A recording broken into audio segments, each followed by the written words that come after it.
Hey, welcome everybody. It is 7 o'clock Wednesday. That means it's time for Sci-Fi Distilled. Welcome back, Mary Beth, and welcome Alex for the first time. Hi. How are you doing from Canada? Hey, Alex. Hi. I'm good. I'm happy to be settling in for the evening. How are you guys? We are good. I'm good. I can't speak for Doing Mary good. Beth, but anyway, we are continuing our Halloween themed month.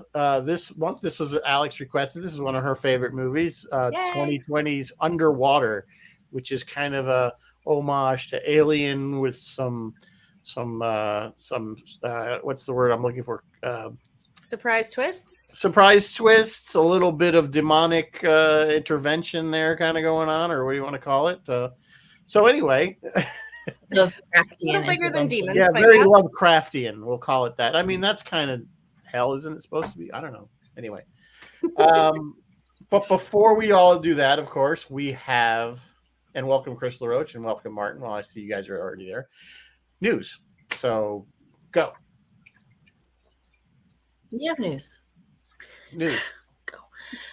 We have news tonight. First off, in sad news, we have lost Suzanne Summers and Mark Goddard. Suzanne, you guys, you know her mostly from Three's Company. She did mostly comedy, although she did do a guest spot on $6 Million Man. That's like her one sci-fi connection. Mark played the original Don West in Lost in Space. Mark was originally from Scituate here in Massachusetts and retired back here to Mass.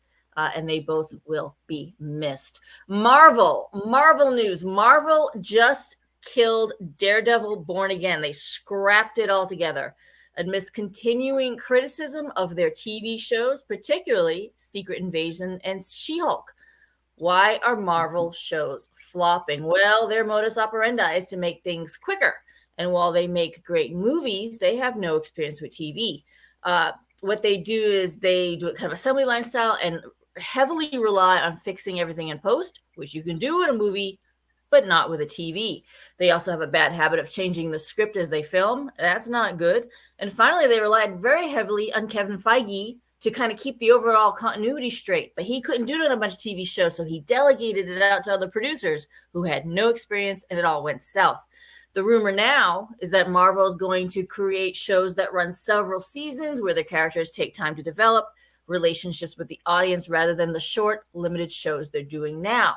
Speaking of, the Marvels movies is coming to theaters November 10. Early tickets are on sale now. There are trailers out. What do you guys think? I want to hear from you. Will they be successful going forward, or is this still all contributing to superhero fatigue? Will you be seeing the Marvels, and will you be watching the shows? Well, Rizzo and Alex, what do you guys think? Yeah, I think there is certainly, I think, some superhero fatigue, and I've said that before on the show that I think we're getting peaked.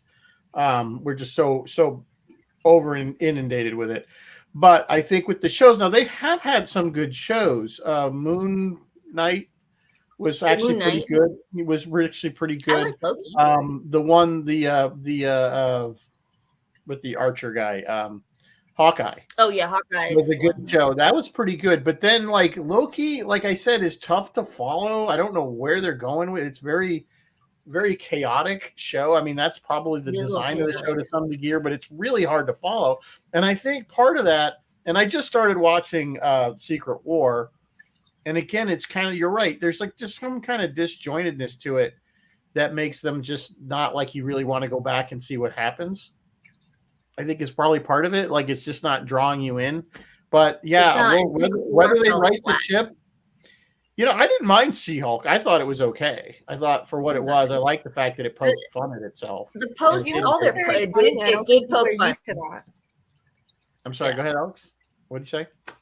She-Hulk was very funny, and it was meant to be, but I don't think people were really used to that as far as superhero things go. So it was hard, I find, at first. But that character always kind of had that kind of sarcastic kind of poking, like always from the cartoons and stuff. So I think they carried a lot of that over. Yeah. And I think it worked for that show. Although a lot of people are upset about the CGI with it wasn't very good. That's what I was going to say. They didn't like the CGI. Yeah, that was kind of the biggest complaint about it. But overall, I thought at first I was like, oh, this is going to be terrible. But after I started watching, I'm like, you know what? This really isn't that bad. So I don't know whether they write it. We'll see. It's certainly Disney. They got Disney's guns underneath them. Maybe they'll pull Mandalorian type thing out. They'll get some people that know the genre well and know how to make TV. Maybe. All right, moving on. News item number 2. Arcane season 2 is a go for Netflix. I am excited. I loved Arcane. Arcane was so good. Arcane was awesome. Netflix has been cutting back on animated projects, and the future of animation looks bleak on that platform. It was confirmed they shut down 2 animated films, and they laid off some of their staff in the animation department. So Arcane will hopefully make them reconsider the value of animation, because Netflix has just scooped up the previously aired first season and the unaired second season of Star Trek Prodigy.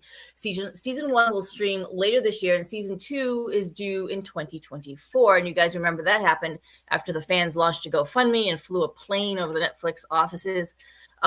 They're probably banking on Star Trek's built-in fan base to bolster the show.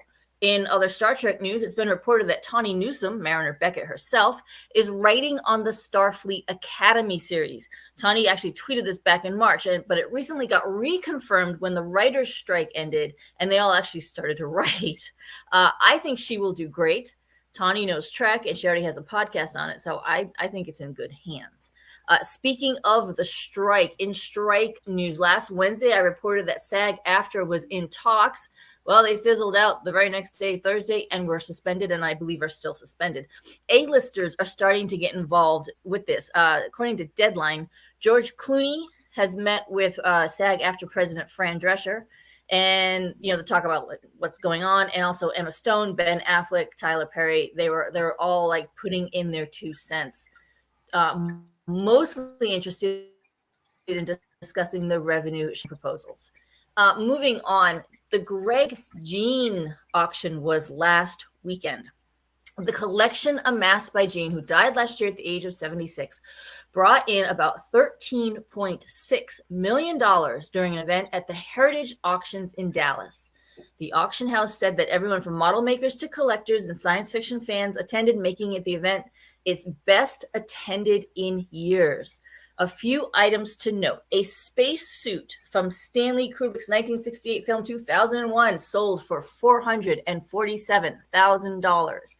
A filming model of the SS Botany Bay from the original series went for $200,000. Prop devices from that series, like a Hero phaser, went for $187,000. A tricorner garnered $175,000. A Star Wars Stormtrooper costume sold for $645,000. And finally, the Red Leader X-Wing Starfighter model, the Red Leader, not Red 5, but the Red Leader that was used in the film, sold for $3.1 million after a bidding duel between 2 collectors.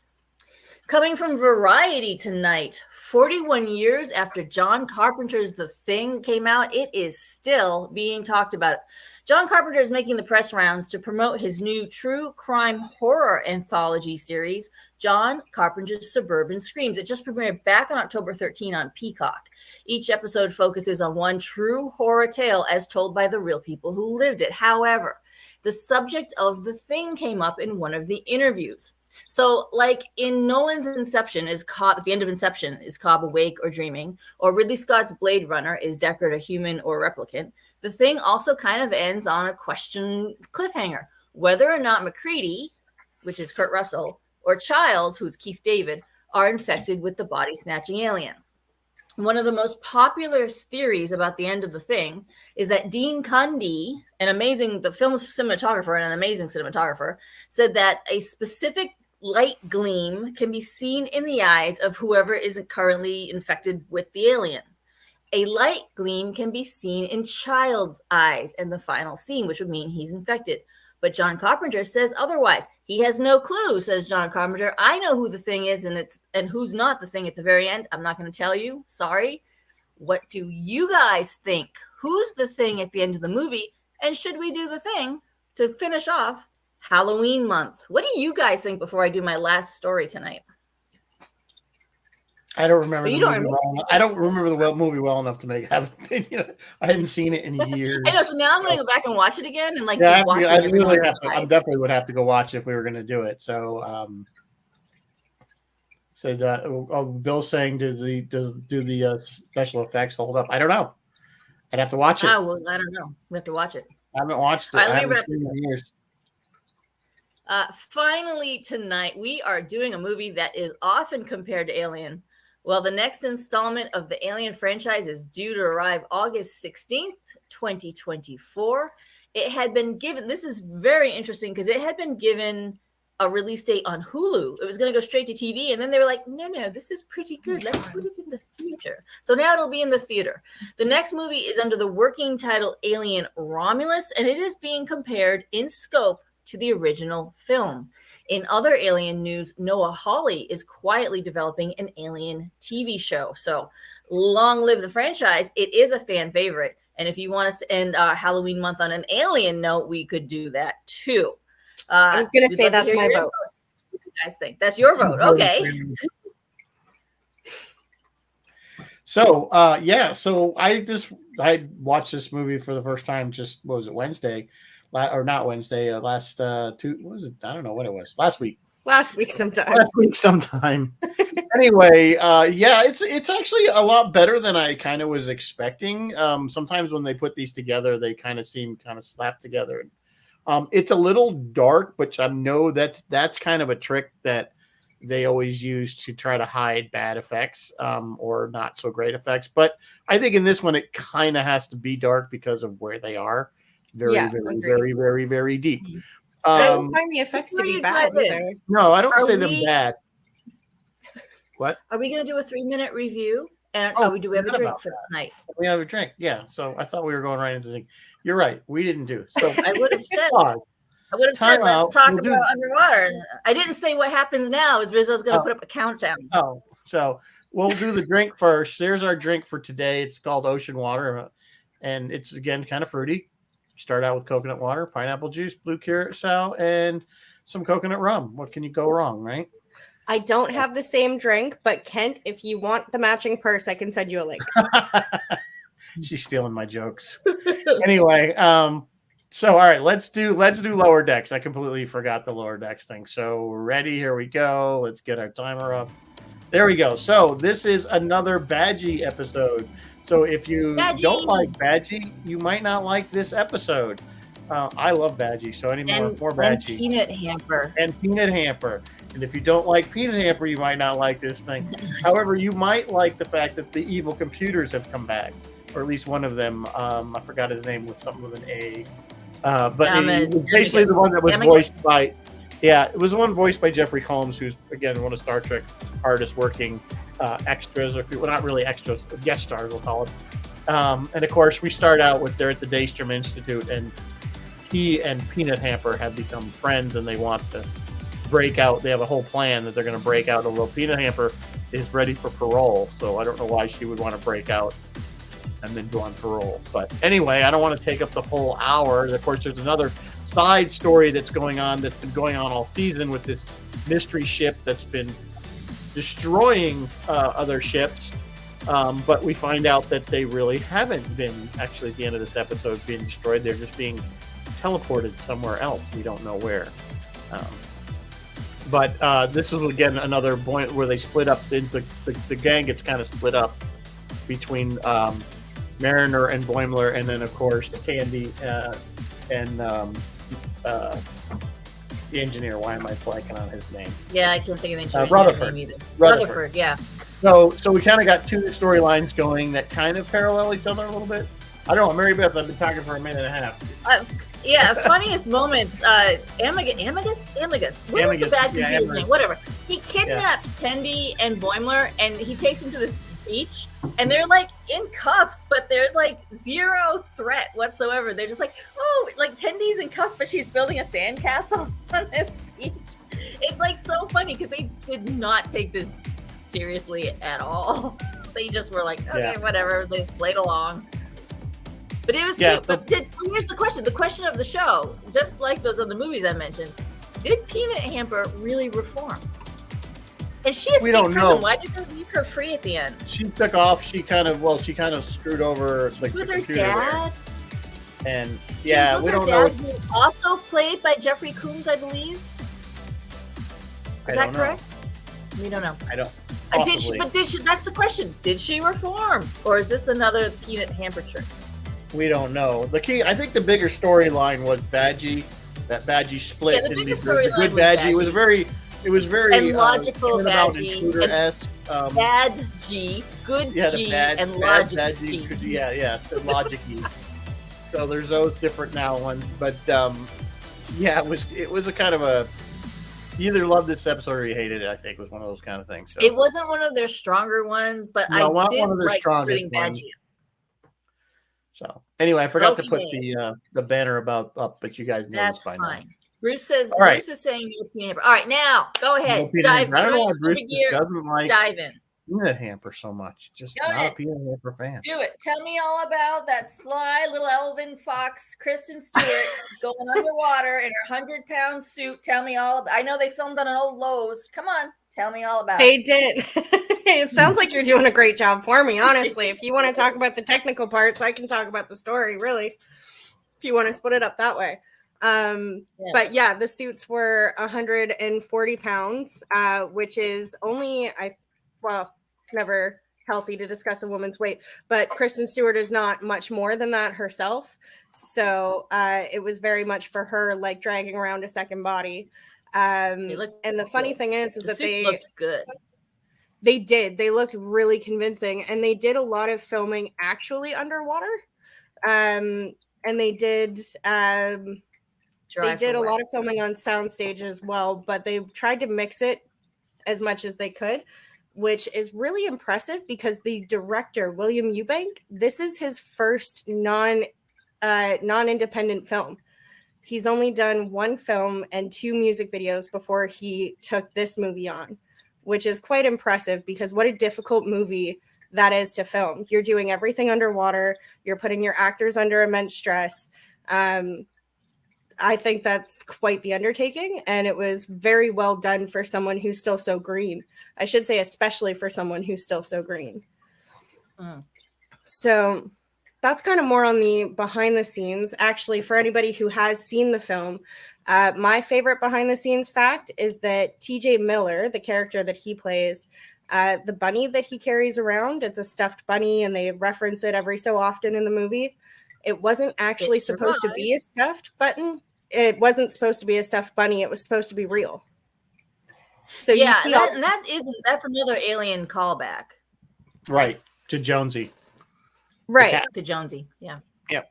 Right. But the fact that they kept him as a stuffed bunny for the release of the film, it's hilarious because you see the actors taking the bunny seriously as if it's an actual animal, and they just left it as a stuffed bunny. Yeah, like, take care of it. Are you cold, little buddy? Are you okay? Like, it's so funny. Yeah, that's kind of funny that they did that, and I wonder how many people picked it up that that they were treating the stuffed animal like a real thing. Maybe we should go over the basic plot of the story because I think we got kind of jumped ahead. So basically, this is a very deep mining facility. It's quite large, and they're mining. I don't know. They never do say what are they mining or drilling for. Yeah, what are they mining? Well, that's kind of the symbol. That's kind of the symbolism of the movie is that they're not trying to give so much detail as for what they're digging for because the whole thing of the movie is greed in all of its faces. So it doesn't quite focus on the details of what they're drilling for. They're just drilling far too deep. Yeah, so they're like miles deep, I guess, like down at the bottom. Yeah, they're in the Marianas Trench. So this is like one of the deepest parts of the ocean. Period. This is where we'll get into this a little later, but the physics don't match up real well on this movie. But you have to have if you know anything about that kind of engineering and stuff that would need to be at. But anyway, they're in this giant facility that we don't even know how the hell they built this thing or they sunk it or whatever. This thing. And of course, the one thing I will give the movie, it starts out, it hits the ground running. There's no ramp up to the action. I mean, actually, can I stop you there for a second? Of course. Thank you. I was going to say something I find very artistic with the film is that it doesn't actually hit the ground running. You go like it does the slow pain all the way down to the bottom of the ocean. But even before that, you get title cards of information. And if you're what I mean when I say it hits the ground running is the sense that you don't wait very long for that action. I mean, the destruction of the thing is happening very fast, and there's no warning to it. Like, in fact, I thought she was dreaming initially. I thought, oh, she's gonna wake up in a sweat or something like that. Here's the thing: this movie should not have worked, and I should not have liked it. But I actually, it does work, and I did really like it. And here's why: the director does two clever things. One, yeah, he gives us all those title cards, but there's not a lot of character development. That shouldn't work. But somehow it, like, the most you know of Nora is that she saved the spider from the sink when she was brushing her teeth. Like, that's all you know. And then boom, we go. And that shouldn't work at all, but it somehow does. The other thing he does is there's no background plot. Like, you jump in and sink or swim, pun intended. You have to keep up with the action because it just starts. Yeah, you read title cards, and I think the studio was a little annoyed because that whole voiceover that Nora does at the beginning about how when you're underwater, day and night gets fun.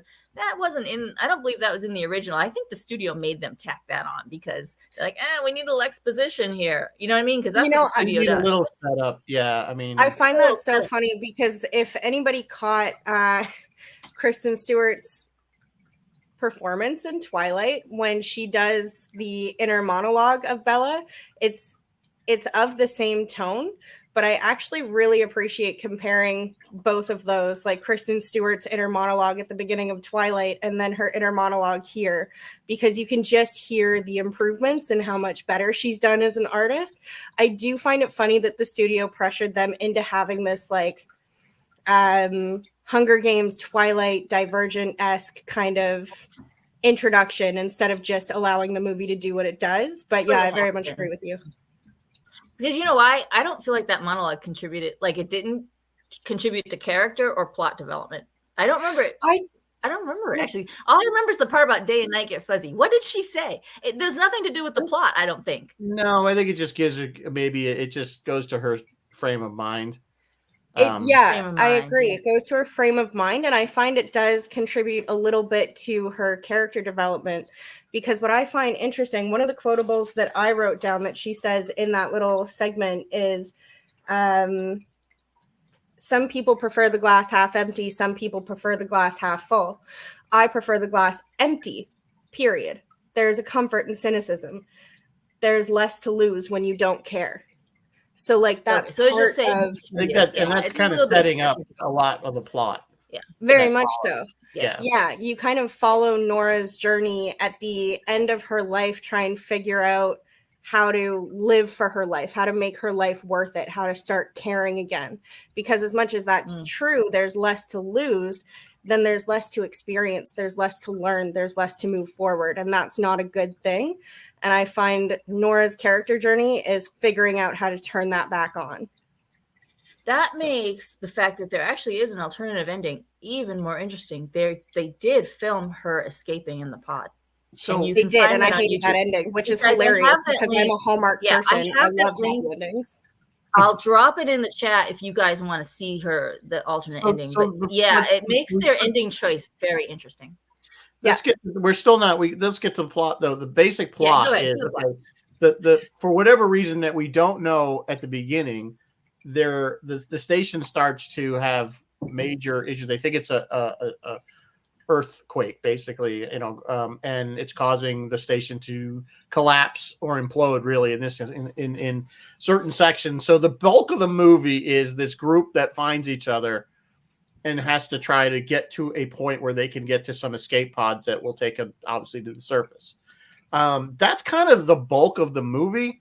Along the way, they encounter these little creatures that are attacking them and stuff, and they're like small, and they're able to kill a few of them quickly until we get to the very end of the movie, where it's very Aliens-like, where they're kind of going into the den. Remember in Aliens when they go into the reactor and they're finding there's like hundreds of thousands of the alien. It's the same kind of thing where they find tons of these creatures. Some of them are as big as, they're basically like humans. They're like Creature from the Black Lagoon type thing. And then of course we get to the very end and there's a mama, just like Aliens. And also Mama is basically, that's why I'm Cthulhu. Basically the alien is, or the mama is Queen. Cthulhu. And they've raised this thing or conjured it or whatever you want to call it. No, and then we do see at one point we see some little tidbits that this was intentional. It wasn't an accident. Middle wave. Oh yeah, there's Weyland-Yutani. At the company, and at the end, of course, the company eventually. If you really do have to watch the end title credit and the news articles that come up if you really want some more explanation as to what potentially was going on, and that they're going to try it again. And it screams Weyland-Yutani. It screams Weyland-Yutani. It does. It's just it does have a lot of parallels with Alien. Yeah, and that had chestburster scene parallel. Right. It didn't burst out of anyone. That's kind of the basic story. And then, so that now, at least when we talk about stuff, there's people have frame of reference that haven't seen it or have no desire to see it. So anyway, what I was talking about when there was a lot of suspension of disbelief in a movie like this, but again, the engineering of how things, the way they have to build things for that kind of pressure, it wouldn't collapse in little bits and pieces. It would go like that. And once structural integrity was done, the whole thing would just it would go really quick. It would just go bam and done. I mean, that's kind of the point of the little shall we call it a chase sequence at the beginning, is to show that they have some sort of pressurized airlocks that explain away for those that are suspending their disbelief. Yeah, well, we're not talking about a few hundred feet underwater. We're talking miles, in which case the pressure is, I don't even know, somebody could look it up, what the pressure per square inch is at that depth. It would just, it's true. Yeah. So anyway, but again, just as you can get past that, it's actually an entertaining film. Again, it's kind of it's that time. Are they going to get to where they're going to go? And of course, there's a lot of tropes in it. They get to the escape pods. Of course, one of them's busted. So there's 3 left. There's only 2 working. 3 people. One of them's got to stay behind. Why they couldn't jam 2 into 1, we don't know. Probably not enough oxygen to get to the surface. But would you take the chance? I guess I don't know. Question. Hands up. Yeah. It's implied. Because I find that other escape pod down. It's implied that everyone else who got out in escape pods, Cthulhu or whatever the monster is, it got those pods, right? Right. That's the implication. Yes. No one else really got nobody else. At the very end, they only say 2 survivors. Right. Yeah, at the end, there's a newspaper article that says only 2. Yeah, just those 2 at the end, because what happens is she overloads the reactor or whatever that's generating this energy, and it massive explosion, and it kills Cthulhu and all his minions. Ostensibly kills. Theoretically, until we have Underwater 2. Until Underwater. I'm so desperate for number 2. I don't care if it's a prequel or a sequel. I just need more about this universe. I need to know more.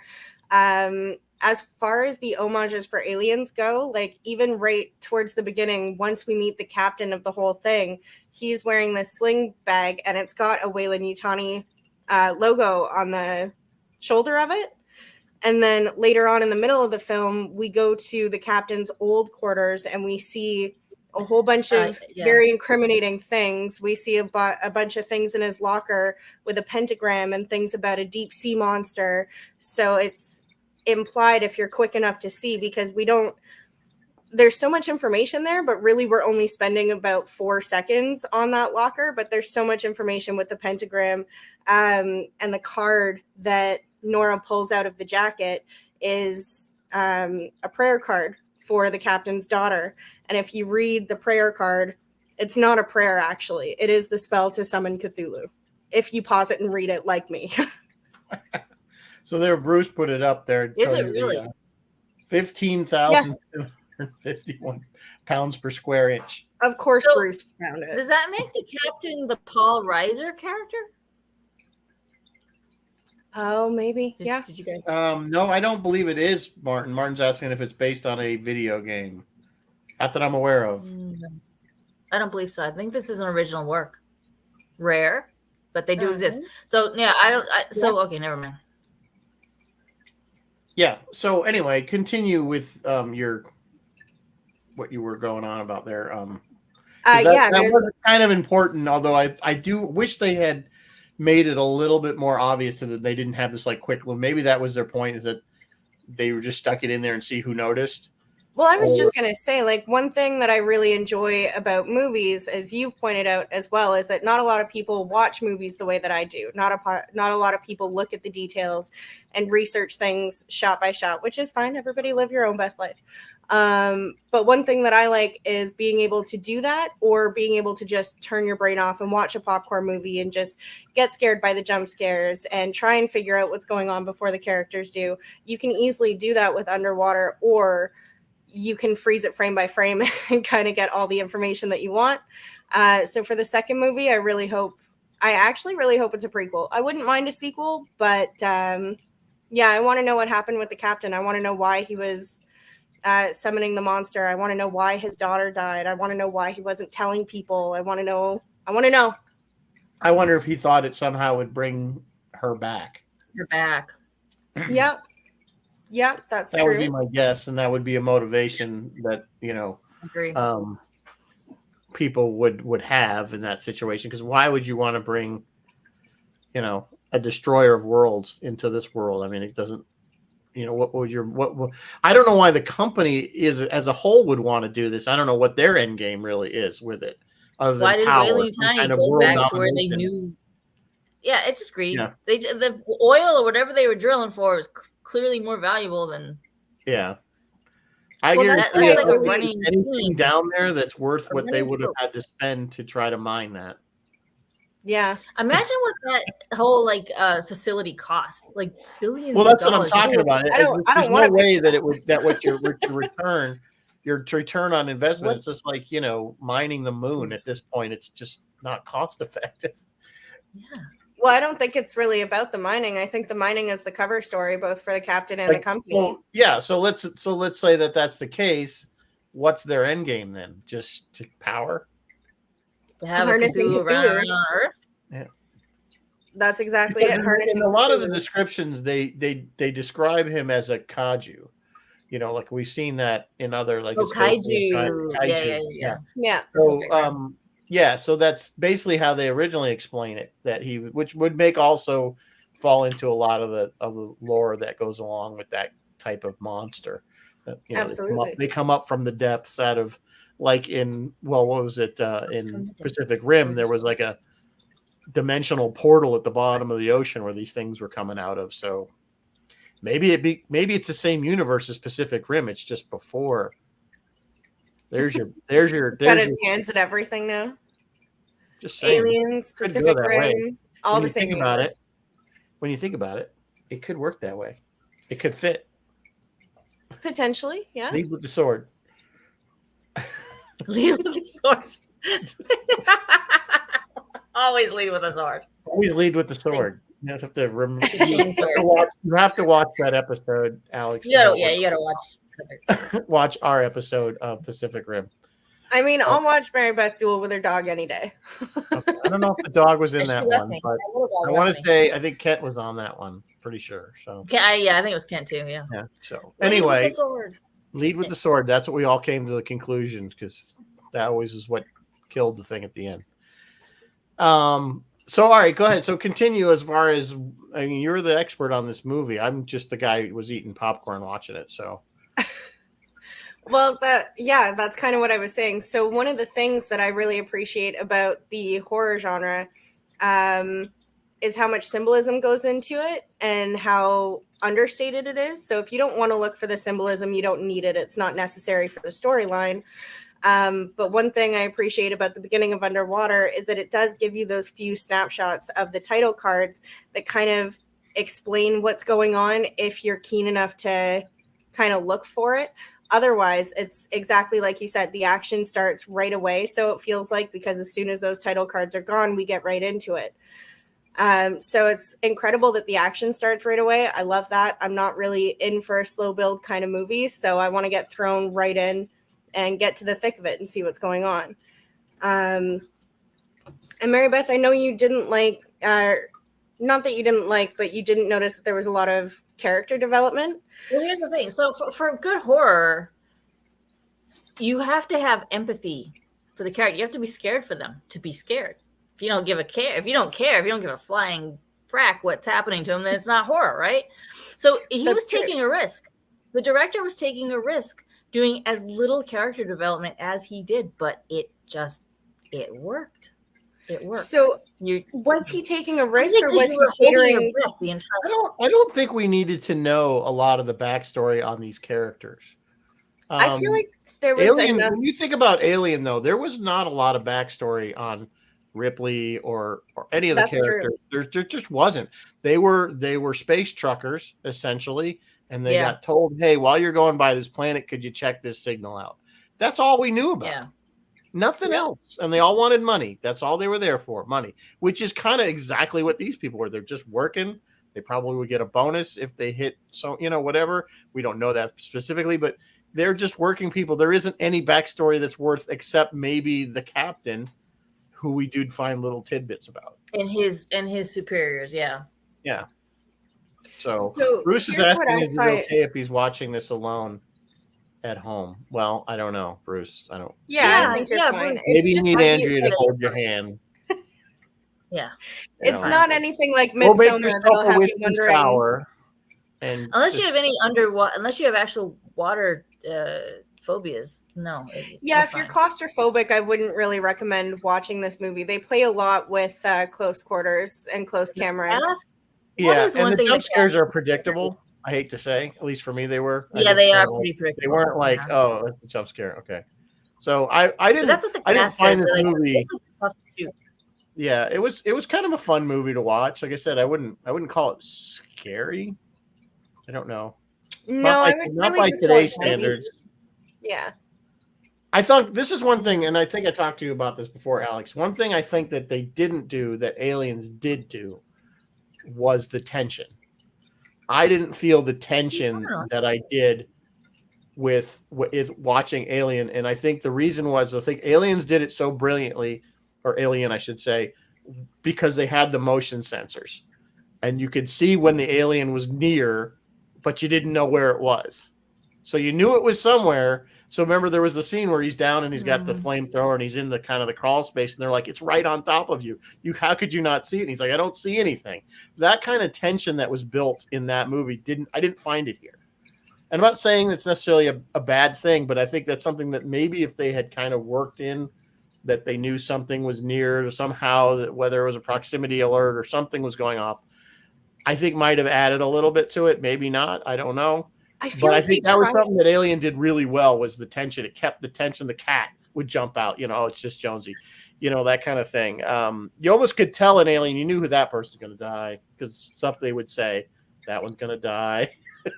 Oh, you knew the murderers were very obvious. The guy right in the very beginning, you knew he was going to die because you saw him like looking at the helmet, and you're like, oh, right. And that was a setup, right? That, especially, yeah. I don't know. Did you know that he was going to die, or did you wonder if he was going to hand that helmet to Nora? Or I guess because she's she had the protection of being the lead character, she wouldn't have died. Yeah. The plot armor is pretty thick there. Plot armor there, actually, lead armor there.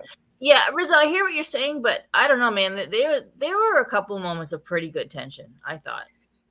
I'm not saying, I would say don't get me wrong. I'm not saying there wasn't any at all. I just think Alien did dark better. Tunnel. Anytime it was dark tunnel, and they were trying to struggle through.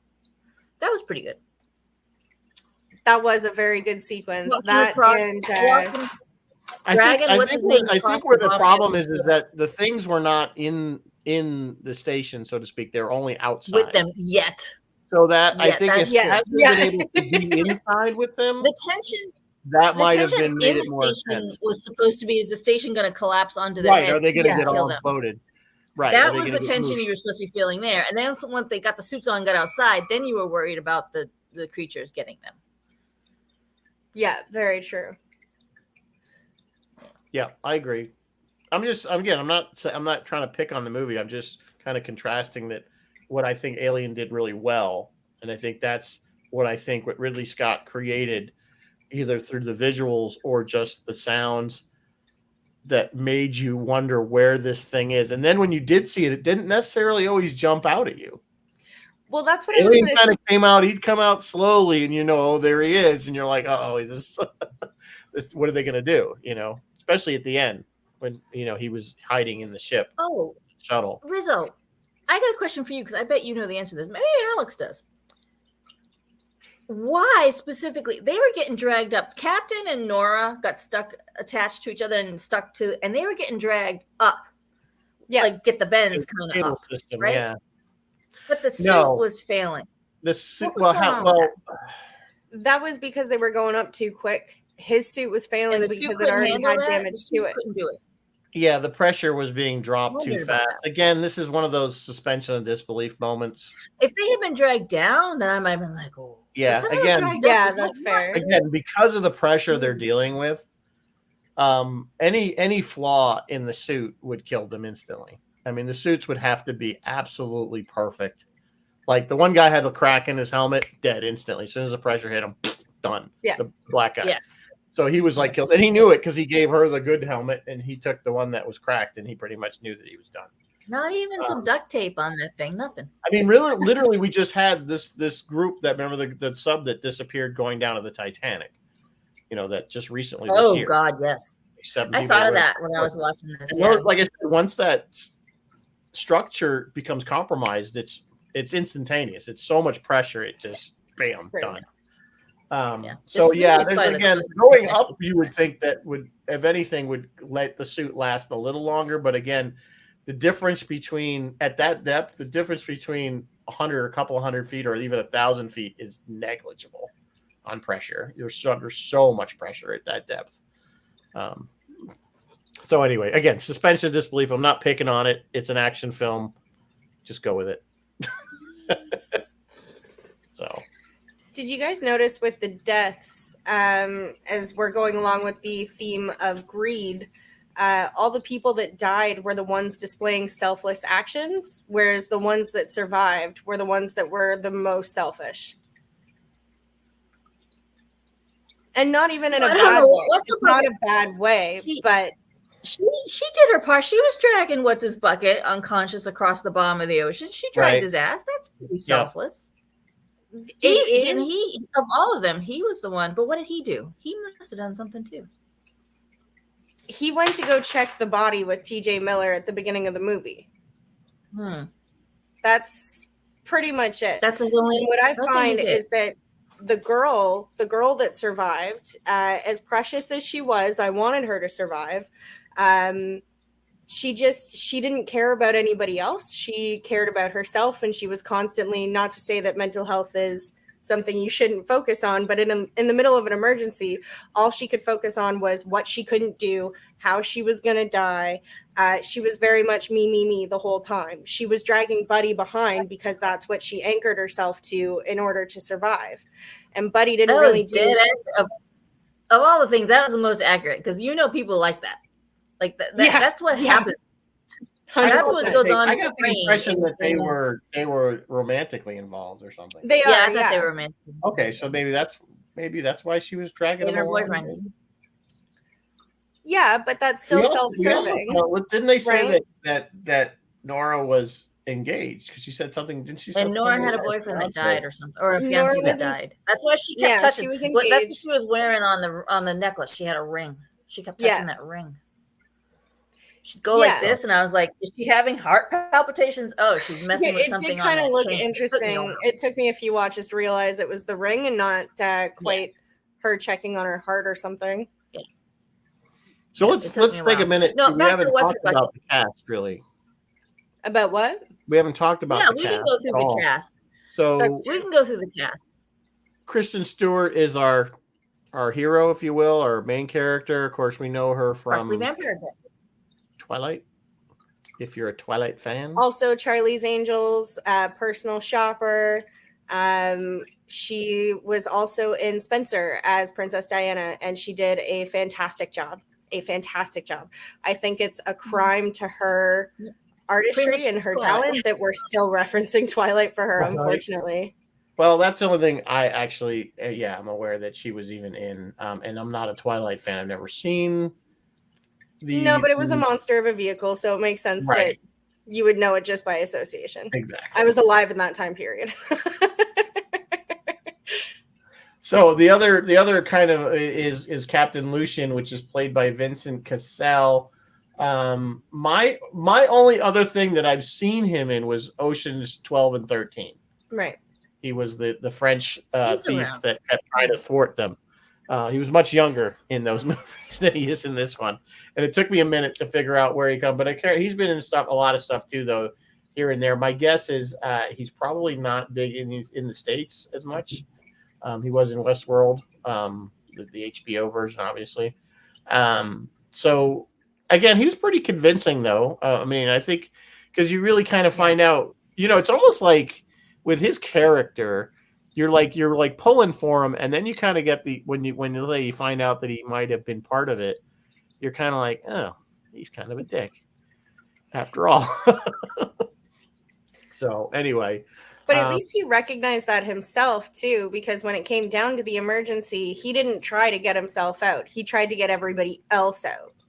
Right, and that was kind of another niggle I had of suspension of disbelief that this thing didn't have nearly enough escape pods. Or didn't have enough around, it was very Titanic. We have enough for some people, and we put some here and there. But if you're not happen to be near one, when things start to go south, you're kind of just screwed, and we're all going to take the ones that are there. I mean, they would have been nice if they made a mention that where a bunch of them were stored, that was one of the first places that the earthquake or whatever destroyed. So that they were wrecked, and I mean something because that was one of the things I first thought. I'm like, why don't they have enough escape pods for these people? Or some kind of way. This seemed like there wasn't enough, and each one is only good for one person. This seemed like kind of a bad design for me. It seemed like spread across the different stations they had enough escape pods for everybody. I don't really. Again, it's a niggle, and it's not something that this makes the movie terrible because of it. It's just another thing you have to kind of suspension of disbelief and put it over here. Yeah. Well, the worst part of suspension disbelief was in the middle of the film when they stopped to clean their rebreathers and whatnot, just after our first friend died, Rodrigo. Right after that, the captain is checking out the station, and he presses on the glass that's supposed to be blocking them from the water. Yeah. And it's already cracked. See, that's another point that I'm saying that would have been a window outside. I thought it was a screen. I thought it was one of the monitor screens, but anyway. No, it was the glass, and that's the one I went, oh my god, no! As soon as that thing cracked, no, even the tiniest, you wouldn't even see it crack. A shower. No, the thing is, it's like you wouldn't even see it crack before it imploded. It'd be that fast. It would just go. Yeah, you wouldn't. Yeah. That's true. Possibility moment was Nora's shower over in Shepherd, the Shepherd base. I'm like, there's still a power there. There's still running water there. There's still I thought it was abandoned or whatever. Well, again, no, that was only because the captain guy was saying that because he didn't want him to go there. And although it still looked abandoned, he was afraid they were going to find that stuff or the evidence. That's why I think he was purposely trying to make them not go there. I do think that as well. And the captain actually just outright refused that Shepherd Station was there. It's just not there anymore, was what he said. Yeah. So I don't know. I think it was still set up as something that was older and abandoned because it did look older. I think how much it looked more dated than it did in the Kepler station. Yeah, I wonder if some of this movie a lot of it ended up on the cutting room floor. If there was more to the story that they were going to sure out, it did, yeah. And then they decided, we'll just leave it to the imagination. Well, that was actually the other thing I was going to say, too. At the time that this movie was released, it was right during the time that Disney bought Fox. So it got completely swept under the rug. There was no marketing for it, and Fox didn't even want to release it. Disney didn't even want to release it. Yeah, it was a January release. Film. It's not something that Disney, of course, has now broadened its horizon, so to speak, and got away from just the straight PG-rated movies that are because they had to, I think, to survive. I mean, they do Deadpool now. So, and which brings us to TJ Miller. Our favorite bartender from Deadpool. He's around. He's been in a bunch of stuff. Yeah. But I mean, really, that's the first thing was the voice because that whole monologue he has about you look like a avocado that's Yeah, you look like another avocado and that's the only catharsis they have. He's the one who gives Deadpool his name because he's running the actual Deadpool right. Sounds like a betting scam. Like a franchise. Yeah, no, he's actually one of my favorite characters because even he comes in the second movie and he kind of says, I don't want to, I think you guys could, but I don't want to do that. Like he doesn't want to get involved. He just has straight banger lines. Like there's a point in Underwater that he kind of relieves the tension a little bit or makes it worse depending on your reaction to it. They're talking right after Rodrigo dies, right after our first death. And our first death was an implosion. And the rest of the characters are talking about, well, I've never seen anybody die. And TJ Miller's character says, I've seen someone die. I've never seen somebody implode. And then he just kind of laughs to himself for a second. And if you're anything like a usual Deadpool fan, I'll say, it seems like he's laughing at the implosion, at what the implosion looked like. So I don't know. When I was watching it, I was kind of laughing at that. And then one of the characters says, what are you laughing at? And he says, oh, well, no, there was a joke he used to say, and it was a bad joke. And that's what he was laughing at. One of those moments of breaking that tension and kind of bringing laughter back into it. And I don't know if you noticed, but when he's freaking out. Sorry? What did the fish say when he hit the brick wall? Damn. Right. Damn. Yeah, not a great joke, but enough to get you laughing. Dad joke. It's a good dad joke. It was a dad joke. So, it is a dad joke. Just kind of finishing up. I'm just not recognizing a lot of the other actors and actresses. Maybe you guys do from other movies but nobody's jumping out at me. John Gallagher Jr., Jessica Henwick. No. Yeah, I didn't even do all roles. Renee. I'm not even going to attempt to do Rodrigo's first name, Mamadou. I don't know. It's obviously Mamadou. Okay, Athy. So again, I don't really. It's not really your Kristen Stewart is your star in this movie. That's really probably Kristen Stewart and TJ Miller. Yeah. Yeah, that's where they put their budget in. That and the facts. Yeah. So what did you guys think about Kristen Stewart and TJ Miller's chemistry when they had? It wasn't a lot together, but when they did have their scenes together, what did you guys think of those? I don't think I have an opinion on it, so that probably has some statement on its own. Fair. Lack of chemistry. I didn't know there was. I didn't get the impression that there was anything more there than just coworkers or colleagues, so to speak. Well, I just mean chemistry. She didn't look in like general. she was Like involved the fact that they jived. I find they bounced off of each other very well, and like I'm sure a lot of people would agree that Kristen Stewart and TJ Miller, when they're in roles like this, they're unfortunately two-dimensional. I found Kristen Stewart did better with that this go around, but I find the two of them together really kind of balanced each other out, and they bounced off of each other's sort of sense of humor and way of talking that it seemed more natural. When they're trying to figure out the plan as to how they're going to survive this whole thing, which brings us to my favorite quote, which is kind of that like bigger risk, bigger rewards kind of thing, where the captain says, we're just going to walk across the ocean floor. And Kristen Stewart says, can you admit that we could die doing that? And the captain says, sure. But can you admit we just might live? Yeah. That's my favorite line of the whole thing. Bigger risk, bigger rewards. But you didn't have a lot of choice. That's my response to her would have been, you got a better idea? I mean, because they didn't have. There's not really another option. There wasn't a lot of options. I mean, they could have just sat there and waited for the end to come. Yeah, that was their only. It's not a great option, but it's. I'd rather take. But the odds says take your chances on a low odd than no odds. Well, see, that's the funny thing. I think that really depends on the generation you come from. Because my generation would be like, no, I'm not going out there. I'm not dealing with that. I'm not dealing with this whole thing. I'm just going to stay here. Which is kind of like that different way of how people deal with depression. And that's why I like this movie. And I find that I do agree with what you were saying, Mary Beth, at the beginning, that there's not a lot of character development. But one thing that inner monologue does give us at the beginning is that it shows us the depression that Nora is going through, and it shows us the kind of suicide ideation that she's starting to lean towards. And the rest of the film is kind of her beating that back and not only trying to save herself, but really trying to save everybody else too. I think it speaks at least to my generation in that sense. Yeah. Okay. All right. So yeah, that's a great. That's a great Oh. example of how films get changed at the end, like how films get changed in the editing. Yeah. No, go ahead.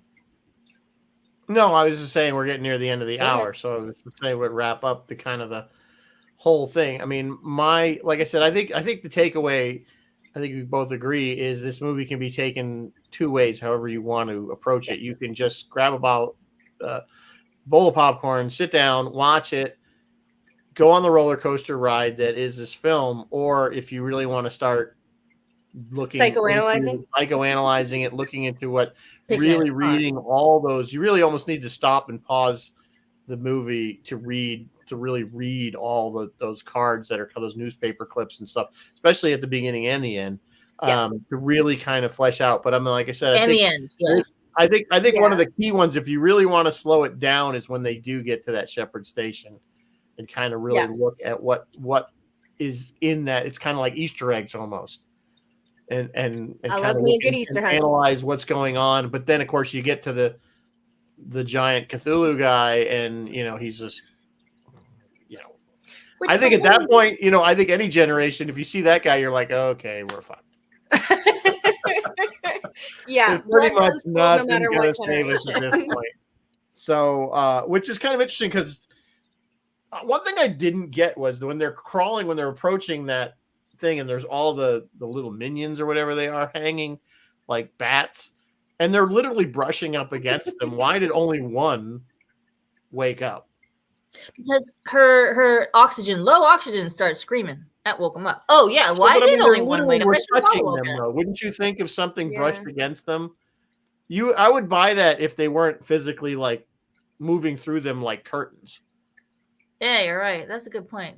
You know what? We needed it for the story. Underwater, they're used to things touching them while they're sleeping, so they're not really paying much attention to it until the thing starts blaring.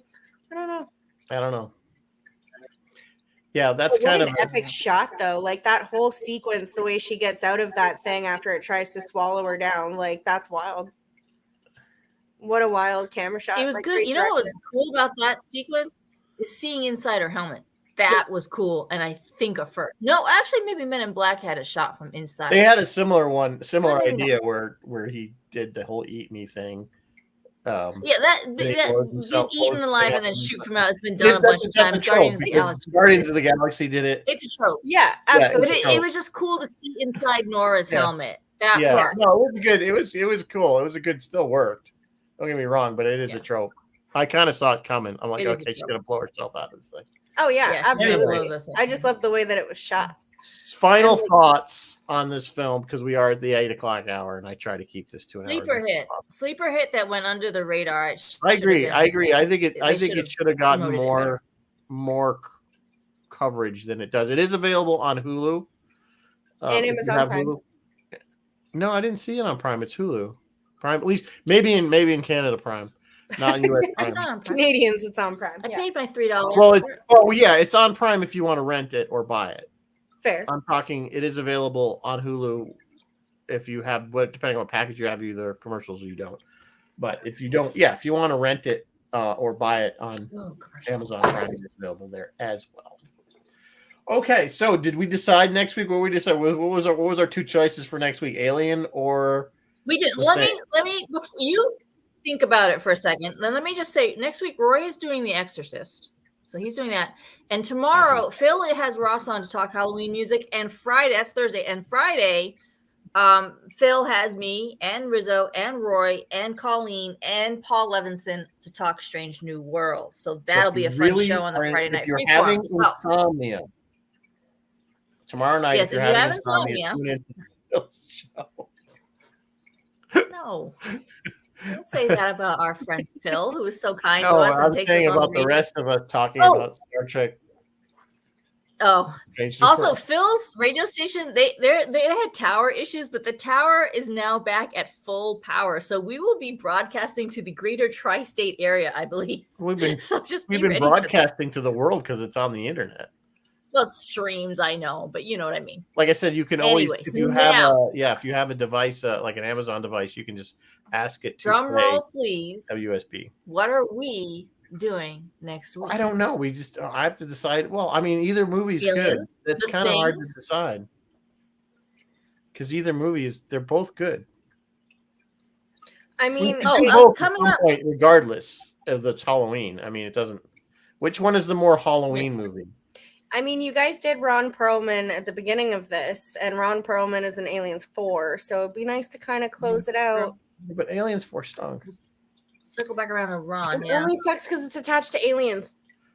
I stand by And that. then- I will die on that hill. You could die on that Bruce hill. I'm not says gonna Aliens. agree with it. Okay. Bruce wants aliens. Bruce wants aliens. Anybody? All right, vote quick. Vote now. Who wants aliens? Who wants? Everybody vote. The Thing. I'll do it. Everyone gets more votes. Hola, Right now, hola aliens Pablo get from one vote. Mexico wants The Thing. I know it's going to be. The Bruce Thing, says too. aliens. Pablo wants Thing. Anybody else? No one else is voting? Okay, fine. Oh, it's gonna be. Should I make it a surprise? The Thing. There's another Bill vote. Bill for The Sotak Thing. says The Thing. That's The two Thing. things to Another one for alien. aliens. Oh, Jeff said Aliens. It's Oh, Jeff said two aliens. on still a two. dead heat. Jeff and It's Bruce, another they're on my alien. team. Oh, I Jeff think is now aliens. three. Oh, I think Chris is aliens are starting to pull Four ahead. two. The I Thing think goes aliens is pulling ahead. down. All right, we'll Down go. goes Goodman. Down We'll go. goes Goodman. Now we're talking aliens. That's a We hit did for already us. did aliens, guys. Yes, which? This is Now what? You want Aliens. Aliens We're talking 3? about You want Aliens Resurrection. Resurrection? Well, no, we're talking about the Anything but first movie, Prometheus, kids. 1979. In space, no You one want can the hear you first one? scream. We're talking about the first one. that Alien. I thought we were we talking did about the aliens. fourth one. We did You aliens. going No, I'm not running doing around the in your fourth underwear? one. That would be fat. Not the fourth one. Fine, don't do the speak of first it. one then. I still vote for Alien. We did it. No, guys, we already did aliens. Just so you know. Yeah, we already Nope, done there's no- Aliens, but there's a million other movies in that franchise. You want Alien versus Yeah, Predator? the first Do you one. Just is want- don't what do I'm talking three. about. I'm Oh talking my about god, can we do Resurrection. EVP? Aliens versus Predator. I want to come on for that. Well, You that's I'm want- gonna say that down right the now. road. I'm talking about the first movie, guys. Alien. We already did aliens. Go back. Yes, that is what we're voting for. Except, didn't we actually do Alien on Roy's show with him? Me and you, Rizzo? No, I didn't. We didn't. Even if we did. Maybe we didn't. Yes, Bruce says all of them, and I agree with that, except for 3. We don't have. You guys don't have to. How could you wait? 3 was not I didn't nearly see as 3. bad as 4. Oh yes, it was. Oh I yes, haven't it Bad. was. seen It was Horrible. bad. I will agree that it's Have bad. you seen but the director's cut? The director's cut. I is, hated 3 because I didn't. It kills Ripley, which pisses me off because you want Ripley to live. Bill all the is time. right. Yeah, well, then she gets resurrected. It's all good. It's fine. They've got DNA. They clone her. It's fine. Bill says Not Alien would be a saying- good follow up to this one, and I got to agree. I agree. All right, I agree. All right, Alien. It is 1979. No one can hear you scream in space. Team because- Alien, we did it. I feel like we've Seems done this Alien. one before. No, we did Aliens with an S. Somebody did Alien. We were holding more. Yeah. Roy has done it. Roy has done it. But we were holding more to the 1980, and this one just fell Yes, outside the Jeff. 1980 rule. Jeff says number 3 was a slap in the face because they disposed of Hicks and Newt. Yeah, that's true. I was kind Yes, of pissed. thank you, I Jeff. agree. That is so true. I agree. Yeah. It was a disaster. All right, we're doing Alien. Alien. The very Then on the first one. 29th, we'll be Ridley on Scott. Roy's show, and we will be in costume. So On Sunday the look 29th. for Yes, that. and I don't know. He has On not Sunday told the us our what annual scary Halloween film, and I costume. use scary in the double We don't know. sense. In of quotes, a yeah, 'cause Halloween movie. last week, And that he'll last find year we did a something- children's Halloween. We'll find something that will be just scary to talk about. Just scary enough. Just scary enough. All right. That's all. We have anything else? I think you already talked about Phil. We're good. So, Alex, Yeah, thank you for coming on. Appreciate it. It was a good talk. It was a good movie. Good suggestion. One I probably My would pleasure. not have picked. So that's what we want, guys. Pick stuff that we don't know. This was a make me watch for both Mary and Beth and I. So I love a good make me watch. I like a good make me watch. The very Well, first I'm glad one. you guys liked it. By the way, Mary Beth, the very first one that we did for you, remember, was, do you remember what the first make me watch was? Army of Darkness. No, it was Army of Darkness. Army of Darkness, yeah. Alex has never seen Army of Darkness. Oh my God, might be time to revisit Army of Darkness. See, because that's the reaction. She was like, I don't really want to watch that movie. And then she's like, oh, it's great. Chris LaRoche costumes are on Roy's show on the 29th and on my Instagram all the time because I love costumes. And you'll see the dogs probably in something. They always are. Probably see the dogs. They all right, guys. On that note, we're going to say live long and prosper. That's a Star Trek thing, Alex. Yeah, close enough. We'll see y'all next week. Bye-bye, guys. I would not guarantee. Bye, guys.